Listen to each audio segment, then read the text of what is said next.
Hey everybody. I kind of was reluctant to do this, but I also felt like maybe it was, worthwhile and kind of important. So I made a Facebook post about how nothing is more important or potentially more powerful than stopping commerce. And I know people are pretty upset right now. The fact that the Congress has allowed the executive branch to basically be completely unchecked, and there's doesn't feel like any prospect for actually restoring any sort of checks and balances on executive power. So, you know, if people want to know what are strong things to do. So anyway, I wanted to share a little bit about freeway blockades. I don't think we should romanticize this tactic. I think it's actually a very dangerous tactic.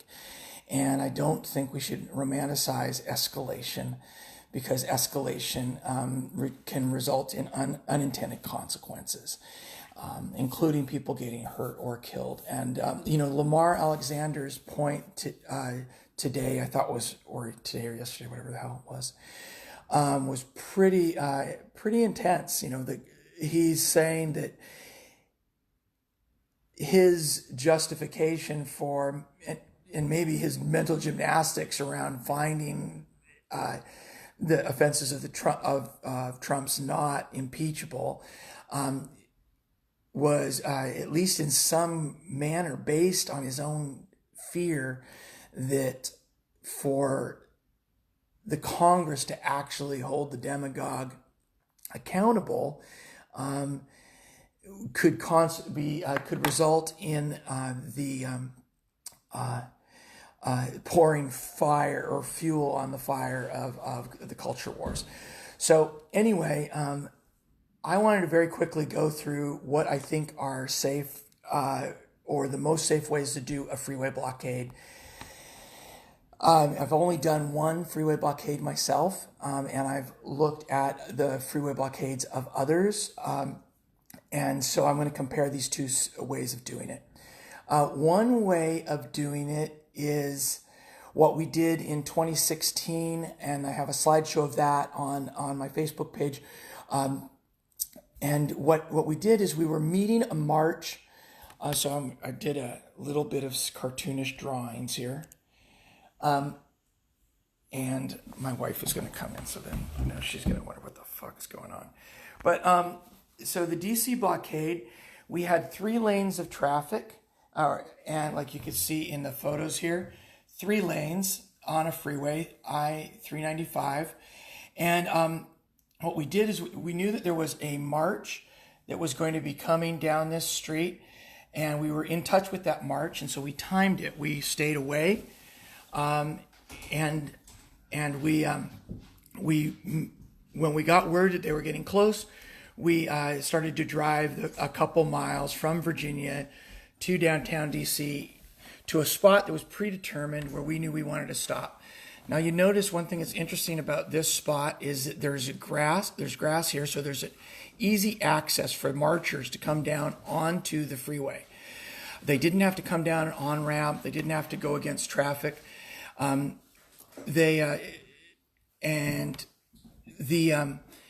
You'll notice also that we decided we'd pick the off ramp right before the Capitol.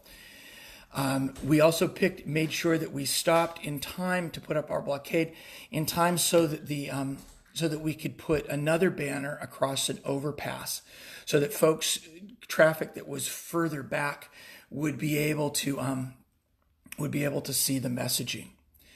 So the way we did that is, and we were under capacity on this.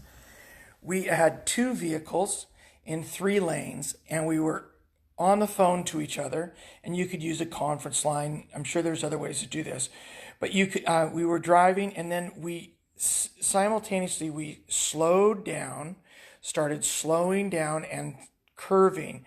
I think people have probably seen this in the movies, or the police do this. So slowing down and curving in sync. And it's hard because people get really nervous.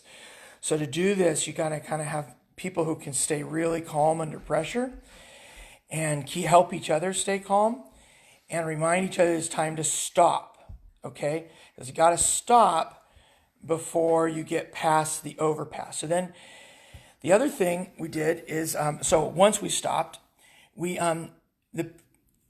the crew that was in, not the drivers, but the passengers, bailed out of one of the vans and pulled out a banner. This banner, and it was wide enough to cover 3 lanes of traffic and go over to the median.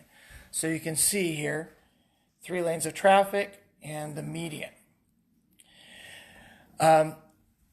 We practiced unrolling that banner from a vehicle, the back of a vehicle, like probably 30 times before we, before we tried to pull this off. So, and we had the marchers who came down from the intersection, and they came back and they helped us because people were pissed. Like one guy tried to come and grab the pole. He grabbed the pole, tried to grab it away from me. We actually locked our necks to the PVC pipe as a way of being able to hold the space for a longer amount of time. Let's see. So that's what we did on 395. And we did that with just 2 vehicles and a 50, 60 foot banner. But we had a march that met us. So that was really cool, but a little bit under capacity. There was a Freeway Blockade that happened in Detroit some years ago, and it was called the Motown Slowdown, and I think it happened more than once. And in the Motown Slowdown, you actually have 2 style of tactic. You actually have 2 lines of cars, one for every 2 rows of cars, 2 for each lane. And that way, you do have to be in sync. You have to find a way to be in sync. And you have to gradually communicate with each other to slow down, slow down, slow down. And you until you actually stop. And again, remember, you have to stop at a place so that when you deploy your blockade or your banner, you can still, your traffic is going to be able to see the intersection, and hopefully you still have the possibility of having support crew come down onto the road with you. So the beauty about the Motown Slowdown, well, one thing is I don't think they even had to get out of their vehicles in order to make an impact on traffic, and because they could just go very, very slow. Well, if you're going to combine the tactics that we did, where we bailed out of the car, a crew bailed out of the car to deploy a banner and create a blockade across the freeway,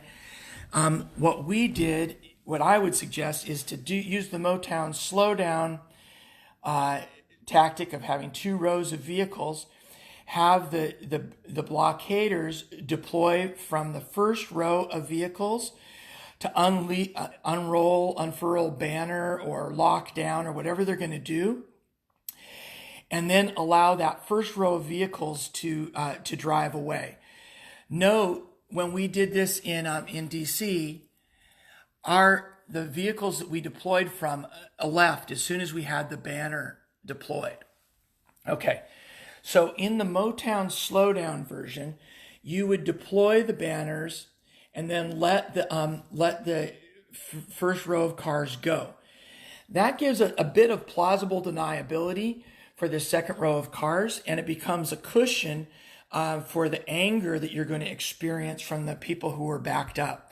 And these people become key to de-escalating conflict. Now, again, that was 2016 that we did this other blockade, and 2020. I would be very concerned about people's safety. So I think we should be very careful about this tactic, and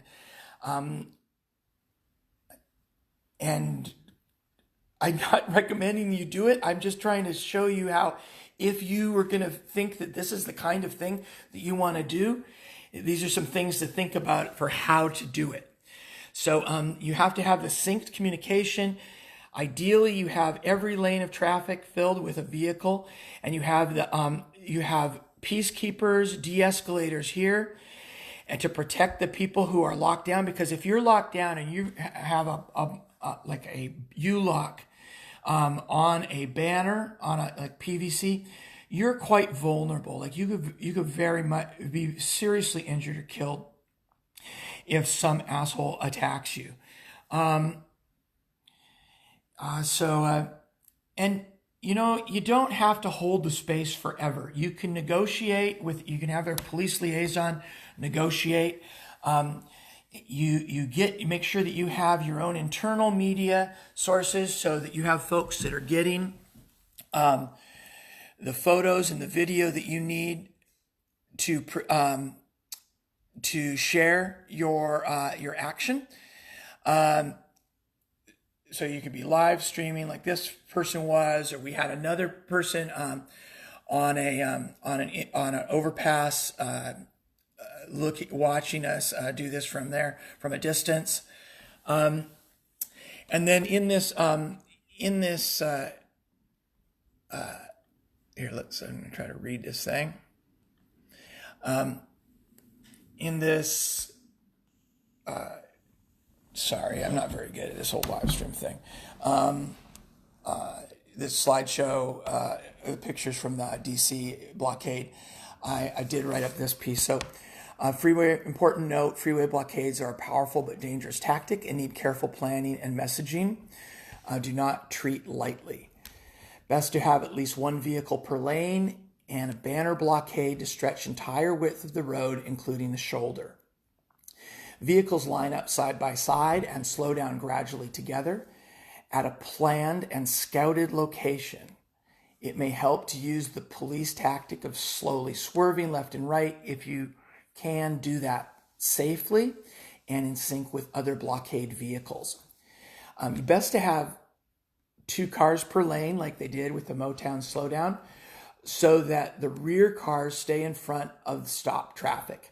They are friendly to the blockaders and nearest the banner after front row of vehicles drive away after banner is deployed.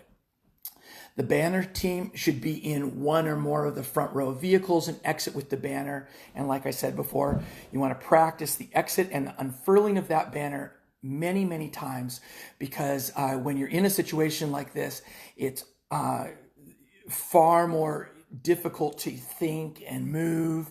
You need that muscle memory of how to deploy a banner and what you're going to do. You have to rehearse things a lot, and so that you don't panic and fumble, because inevitably there's going to be some of that. So you want to just make sure that you do as much of your learning curve ahead of time. Banner team should be, as I was saying, in one or more of the front row of vehicles and exit with the banner. Like I said, practice many times. U-locks around neck to banner pole can lengthen the time of the blockade and give negotiating power. It's not like it's going to be super, super hard, to dismantle, but it does buy you time and the capacity to negotiate and lengthen the time on the road, because the longer you're there, the more you are disrupting commerce. And don't do this in the evening when people are trying to get home to their families. That will be silly. Do this when it's going to cost companies money. When it's going to, that's a way more strategic. Let's see.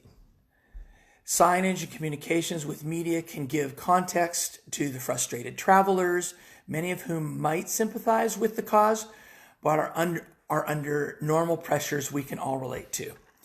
Again, vehicles and people can be deadly, so be sure that there is plenty of support for de-escalating drivers and cops.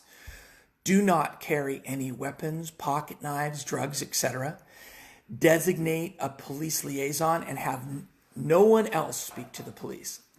Blockaders should not have to speak with the public. Have charm squad or de-escalation crew to do that. Express sympathy for their inconvenience, etc. Have a plan for emergency vehicles. So regardless of how important the cause is, you have to have a plan to get the fuck out of the way if there's an emergency vehicle.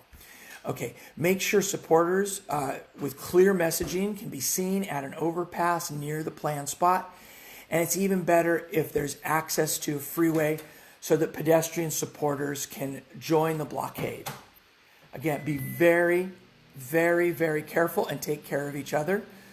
Do not ever try a tactic like this without adequate support and preparation.